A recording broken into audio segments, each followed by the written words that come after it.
creatures such as insects and crickets, which really extraordinary to see.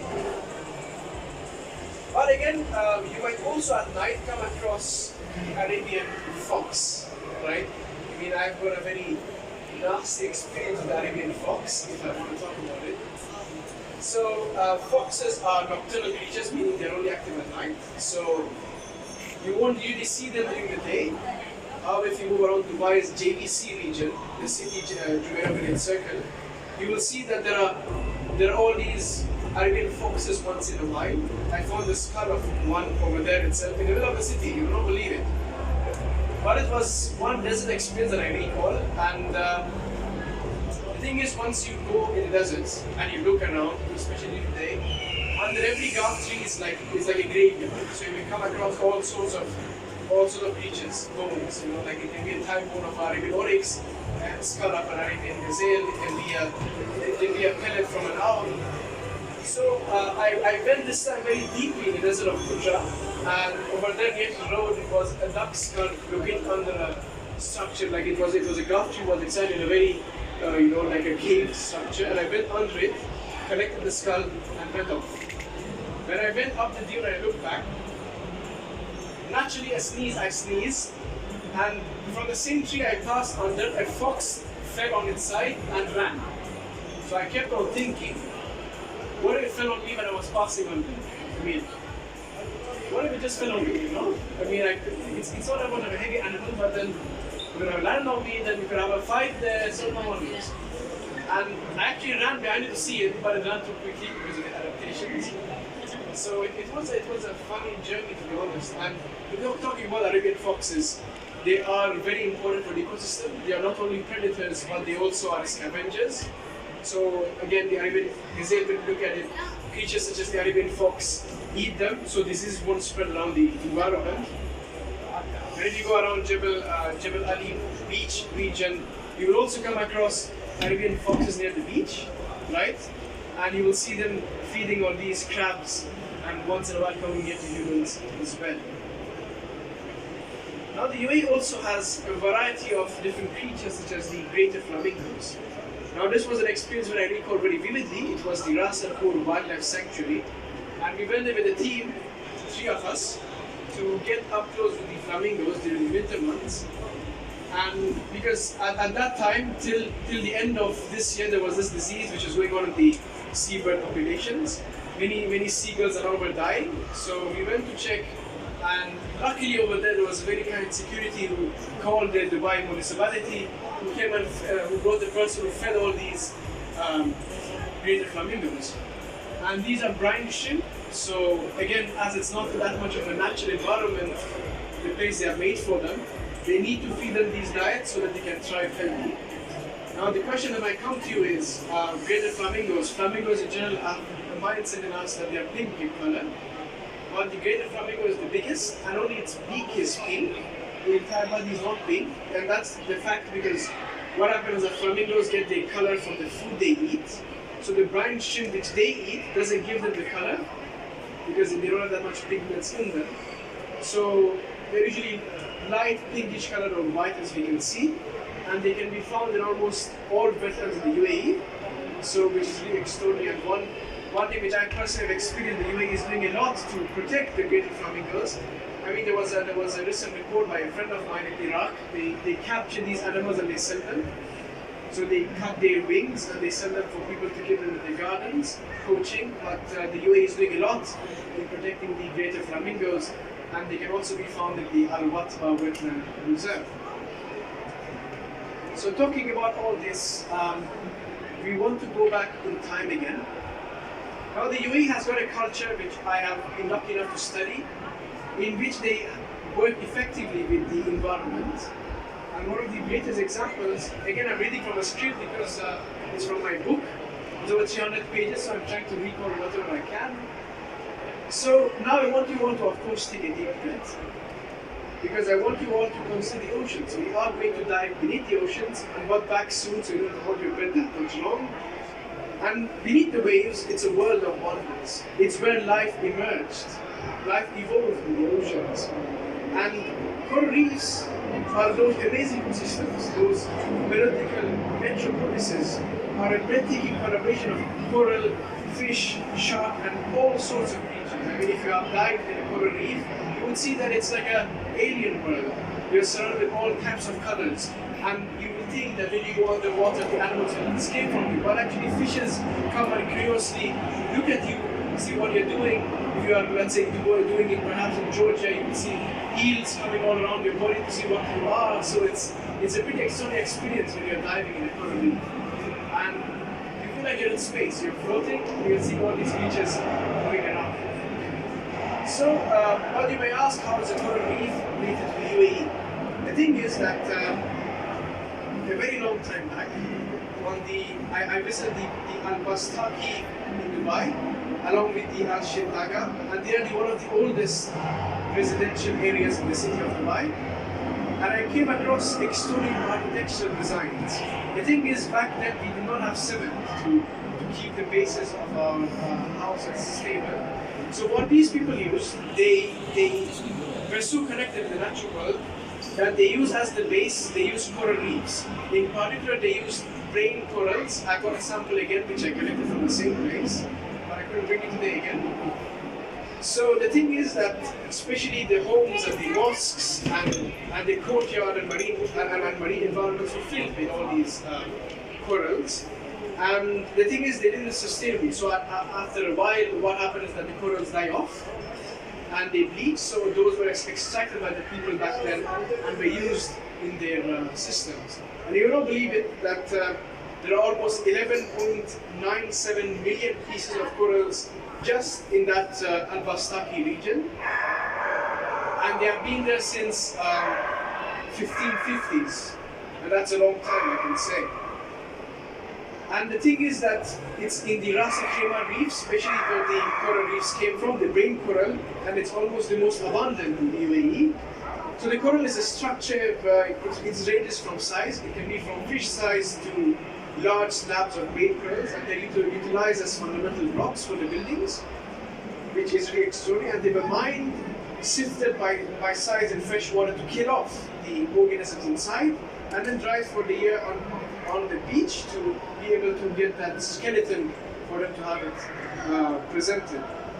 And the porous blocks provide excellent insulation and were one of the few locally available construction materials back then. So as a result, the corals were employed by many of the UAE's ancient structures, and so that's how the people had their bases, a very strong base for their homes. And it was around 1970s when cement replaced the corals, so that's what. So we talked about all sorts of biodiversity, from the tiniest of plankton to the apex predators prowling these deserts and these savannas. And each species plays a role in the intricate web of life. And this web is like a delicate spiral web. If you plug off one strand, the whole system falls out of balance. And we have seen this in many situations. I've seen it myself, which I'll be getting to soon. So biodiversity in its myriad forms is a source of boundless inspiration. I mean, throughout history, if you look at the UAE's culture, UAE's paintings and UAE's designs, even when you go around the ADIHEX exhibition, you will see that there is a vibrant colors of tropical birds and butterflies, and so biodiversity is also an inspiration for art. So if you look at it, you see, we can imagine Earth as a celestial orchestra, a cosmic symphony that has played for billions of years, and each species, each ecosystem is a unique instrument in this majestic arrangement. The haunting calls of whales in the vast oceans, the whispering winds through ancient forests, the rhythmic chants of frogs in wetlands. And these were the ominous notes that painted a picture of a vibrant and interconnected planet.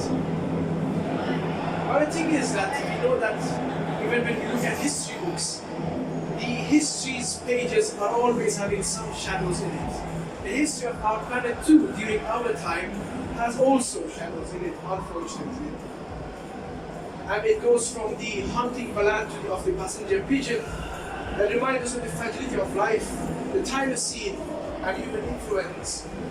But if darkness comes dawn and the perils that I'm showing you will show the successful of conservation efforts in the UAE and throughout the globe. So I want to ask you, I mean all of us are at least in our 20s here, I believe, maybe even more. So have you seen any nature lost? Any, perhaps at your childhood you used to go somewhere full of wildlife, full of butterflies, and now it's gone. Do you recall such places? Do you recall that their wildlife has completely disappeared? So that's what, a lot has happened. So anyone else would like to say? If you have seen any witness, any loss in your time of the natural world? None of you have seen it? That's all. We all, maybe, of course, you're all city people then. You can say that. So biodiversity loss, unfortunately, I mean that's the thing which I address. I'm not much interested in addressing climate change because if we didn't have biodiversity loss issues, we would not have climate change, right? Because it was during the Holocene epoch that we had around 10,000 years ago when humans developed, when we had this balance of life, right? Where everything was a biodiverse planet, everything worked in this balance, and that's how we had a balanced season and balanced environment. But now we don't. That's because we have lost biodiversity. I mean, a report by World Wildlife Fund shows that we have lost 68% of all the life on Earth since 1970s. 68% for the natural world is a lot. I mean, just imagine. Without the biodiversity, we cannot function. The food, the air we breathe, everything comes from biodiversity. And without all those creatures in forests, deserts working together, they cannot fight against issues such as climate change. So once again, we can say that we have to look at different aspects, from climate change to pollution to biodiversity loss. So talking about this, I would like to show you another thing which is very important. So I want you all to look at the graph and I show it. So what do you think is this? Take your time, go through it, let me know what this is. It is a boundary, yes. But it's a timeline. It's not a timeline, it's a boundary. Look at it carefully. Some of them are still in the green zone. Some of them are not being studied yet. So it can be if you're a university student or school student, this is going to be your research perspective if you want. No, not studied again. Some are in the green zone, right, such as this and this. The rest all are in the red zone and the orange zone, right? So this is the planetary boundary. And to be honest, we have got around 9 planetary boundaries. And unfortunately, we have crossed around 6 of them. 6 of those planetary boundaries have been crossed. Some of them are fairly okay-ish, but biodiversity integrity, which is again biodiversity basically, climate change, fresh water and biological chemicals, they are being crossed devastatingly, as you can see. The thing is, the planetary boundary works in this way. Once we come out of this safe operating space, we fall into a time loop, which we cannot stop. We cannot click on the stop sign. It will keep on running. We have no choice in our hands. The more we live in the way we are living right now, the more it will cross. At the end, when we reach the red zone, beyond which we cannot return. The floors that we are walking on right now, it's an imaginary boundary, for example. So if you look at it, if we are walking in the red zones right now, by the time we exit these red zone and enter the high risk zone, those floors that we are walking to will shatter. We all will fall down into a God knows devastating future. There is no return that time, not at all. And we're already seeing these events. Abu Dhabi touched 51 degrees last week, a few weeks back. I mean, that's not normal. Tsunamis, floods, and all these situations. And again, it's a twin problem. So when we look at it, climate change and all these boundaries affect each other. So when we look at the climate change crossing its boundaries, we can see that, oh my goodness, when climate change is being affected, biodiversity will also be affected. So biodiversity, creatures and all of them will die off, right? So we are losing biodiversity, and as we lose biodiversity, we are losing freshwater chain also, because of the variety of creatures keeping our fresh waters healthy, and evaporation due to climate change, disruption of water cycles. And once we also do that, we are also doing the land system change. Agriculture especially is affecting land system change a lot because you're clearing a lot of land. And that in turn will also affect ocean acidification as well. Because when we look at it, the oceans capture more carbon and capture more heat from our atmosphere than rainforests do. So the oxygen, most of us which are breathing on in the live in the desert, all of them come from the oceans, most of them. It's very few which comes from the rainforests. So oceans are really important. And the countries, the UAE is at a very high risk of going underwater because Abu Dhabi, Dubai, all of them are located next to the beach itself. So as the sea ice melts, the glaciers melts, the sea level will rise, and that displacement which caused the flooding to happen in the UAE, for example, coastal countries, and that's going to affect us as well. So as far as we spoke right now, we got to know that biodiversity, climate change, sustainability, and all those planetary boundary systems are a system which affects not just our planet, but which affects every single one of us. It's not just my responsibility to spread awareness, but it's about every single one of us. It's our future. The future of all humanity lies in our hands. And I've been speaking for a while now, and one of the things that I get always is, if the conditions on Earth go bad, we'll go to Mars. I mean, it's a very funny joke, to be honest, because we cannot go to Mars. The living conditions are not like Earth. We don't have food there. We don't have anything there. We cannot even have oxygen there. There's nothing there. This is the only home and the only planet that we have got, and this is the 6th mass extinction that we are in. So as we know that the ocean acidification, as I mentioned, is another boundary, and that too has been crossed. This is not the latest graph that we have, but it's also on the verge of being crossed, because many of the creatures that are dependent on calcification for their shells, they are losing the ability to form their shells, because we know that acids burn and melt down calcium, right? So when you, for example, take a seashell and pour it into vinegar, you will see after a while it's going to just like dissolve away. Same thing goes for ocean acidification. Creatures such as plankton, snails, and all such cannot have the ability to form their shells, and that disrupts the whole of the food chain. I mean, plankton, if they're gone, they're going to affect all sorts of creatures. The blue whales are going to be affected. So again, if we fall in this chain, which I've already fallen in, it's going to be on a balance where one after the other, every species is going to become extinct, and with that extinction, at the end it's going to become us. If you're going to extinct, we become extinct. And the thing is that if we become extinct, the world will recover. If you look at the conditions in Chernobyl, for example, after the nuclear power plant blasted, all the humans disappeared. They ran off. Even until now, Chernobyl is not habitable by human beings.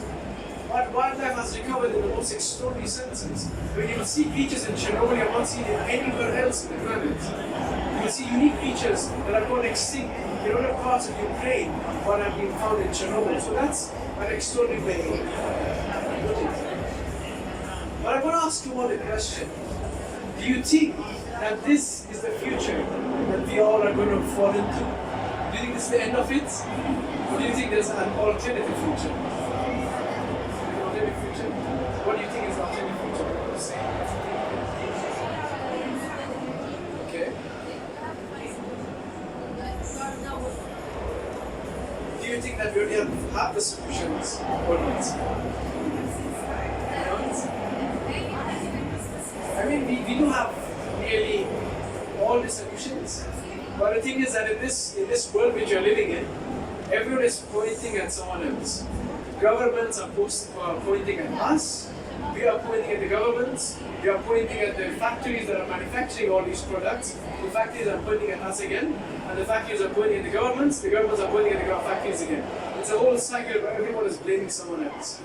So until we don't make our mind that, okay, today, I as an individual, not a naturalist, as an individual, each and every single one of you, I am going to do something to change the planet, then we can be like, yeah, we can save the planet. We cannot blame someone else. It's a role we all must acquire for ourselves, and our future to see that what we can do.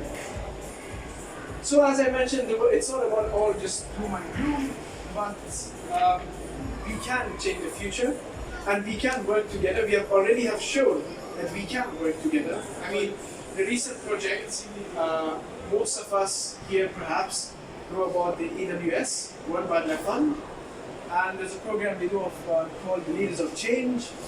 And recently I went with them for planting campaigns, planting mangroves, and that day itself we planted around 2,000 mangrove plants. And it's an ongoing process where they also take individuals, to help them monitor the growth of the mangroves. And mangroves are extraordinary plants because they help capture a lot of carbon, even some of what are rainforests. And the UAE has got a nice ecosystem for preserving that. So as we journey through history, we encounter the footprints of remarkable individuals who recognize the profound importance of biodiversity. Charles Darwin's voyage on the HMS Beagle led the groundbreaking insight into evolution and interdependence of species. Rachel Carson's clarion call through Silent Spring warned us of the dangers of indiscriminate chemical use, igniting the modern environmental movement. Yet despite these luminaries, the story of biodiversity also bears scars.